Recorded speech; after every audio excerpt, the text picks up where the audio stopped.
I have an 04 Sterling feed truck with mbe4000 Mercedes-Benz engine.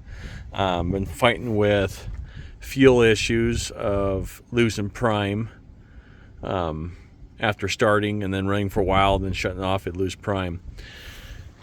We replaced the pump and looked through hoses, actually found that some tape wadded up in the main fuel line, thought that was it.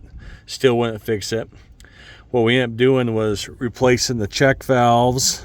There's one here, you can see that kind of a silver looking piece there, and there's also one right here. It screws into this piece, but that's a check valve. Replace those and still fought the same problem. It would run, you'd shut off, and it'd lose prime instantly.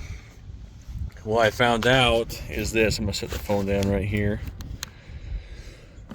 So here's the old one of the old check valves.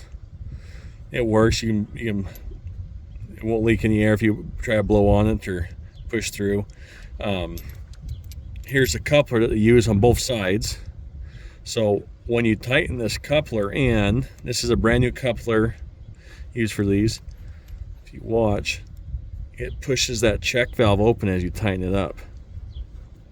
And when you have that in, the check valve's in, you don't pay attention to that. But with this being pushed open, that check valve's not going to ever work, because this nipple end here forces that plastic out. Talked to the dealership about it. They were saying this is what it calls for. This is the fitting it calls for. But it just wouldn't work for us. And I ended up grinding this piece down, flattening the stick O-ring inside, then screwed it inside, and all the problems went away.